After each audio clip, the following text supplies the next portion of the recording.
slander of thy mother's heavy wound.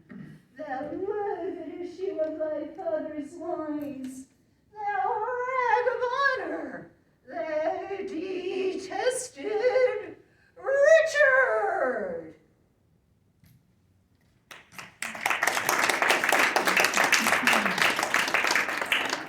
Cleopatra first met Mark Antony. She parsed out his heart on the river of Styx.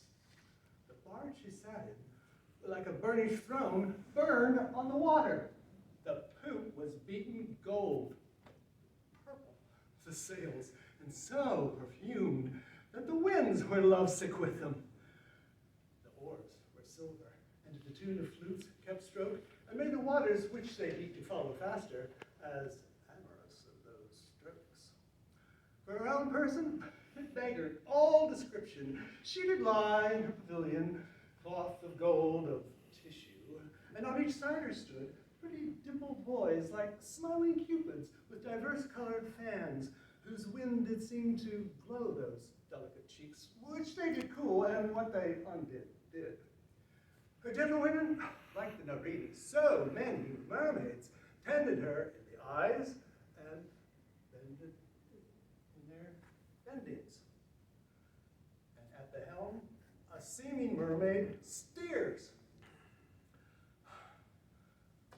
Age cannot wither her, nor, no, not. From the barge, a strange, invisible perfume hit the sense of the adjacent wharves, and the city cast her people out upon her. And Antony, sitting alone in the marketplace, whistling to the air. Upon her landing, though, he sent for her, invited her to dinner, but she replied it should be better that he became her guest, which she entreated. Our noble Antony, whom never the word of no people heard speak, women heard speak, went to her, and for his ordinary, ate with his eyes ate with his heart what his eyes ate only. Age cannot wither her, nor custom stale her infinite variety. Other women cloy at the appetites they feed, but she makes hungry where most she satisfies. Come here! Gracious Majesty! Come hither! Oh, gracious Majesty! I dread Queen. Didst thou observe Octavia? Yes, I dread Queen. Where?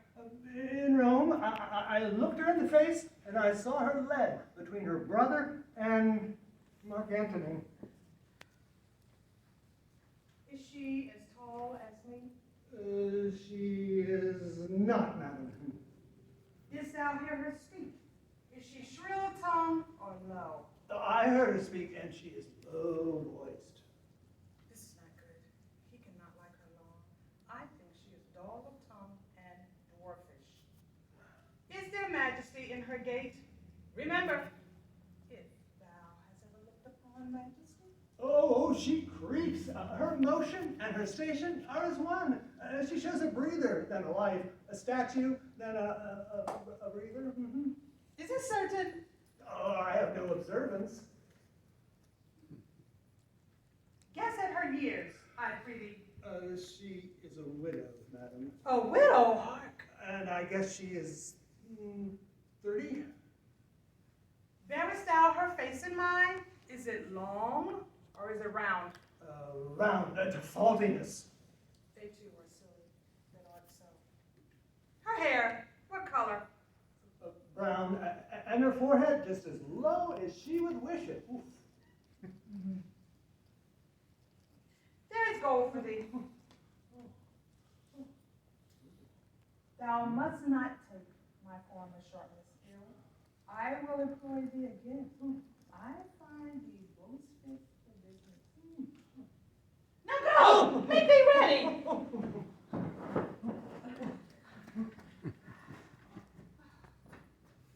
Oh, I repent that I did hurry him so. Why, we think by him there's no such creature. But he has seen some majesty. Therefore he should know. Well, No matter. All is well. Well enough.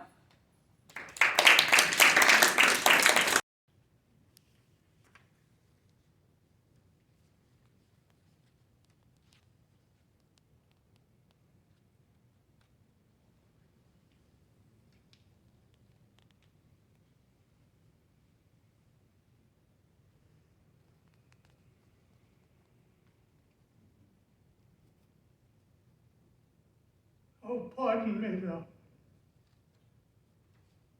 bleeding piece of earth.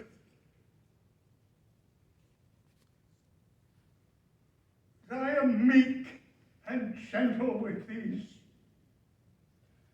butchers.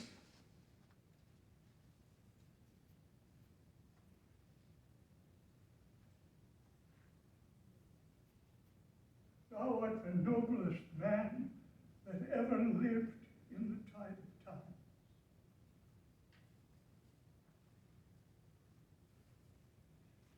Woe to the hand that shed this costly blood.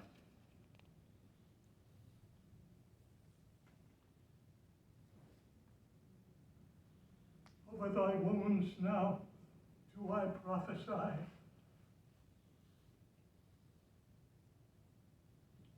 A curse shall light upon the limbs of men. Blood, destruction shall be so in use that mothers shall but smile when they behold their infants quartered with the hands of war, all pity choked with custom of fell deed.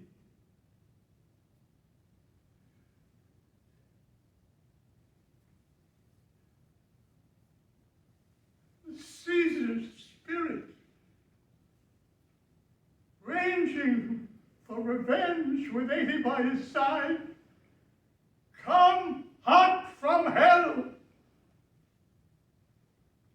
and shall in these confines, with a monarch's voice, cry havoc, and let slip the dogs of war.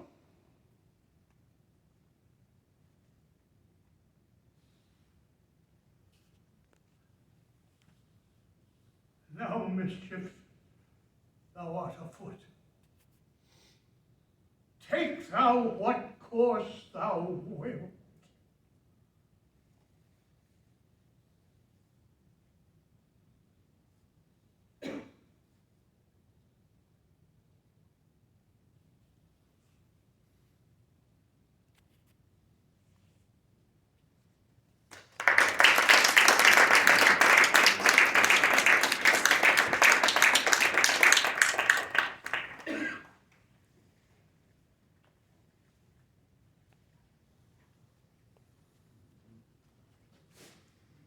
Get here, Laertes.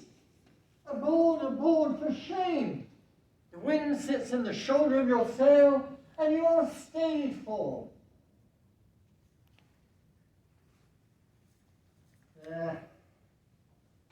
My blessings on thee. And these few precepts to thy memory, see thy character. Give thy thoughts no tongue, nor any unproportioned thought his act. Be thou familiar, but by no means vulgar. Those friends thou hast, and their adoption tried, grapple them unto thy soul with hoops of steel.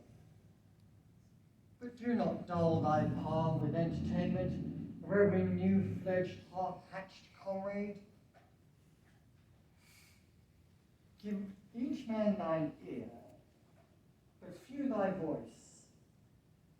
Take each man's censure, but reserve thy judgment. Beware of entry into a quarrel, but Once in, fear that the opposed may beware of thee.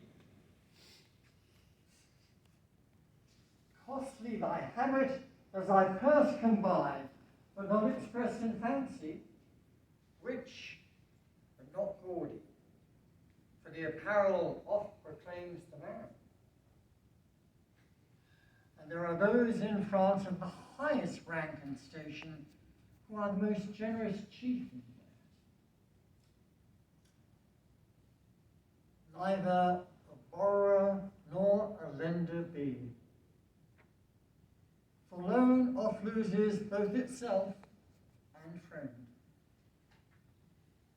and borrowing dulls the edge of husbandry. This, above all, to thine own self be true, for then it stands to follow as the night the day. Thou canst not then be false to any man. Farewell.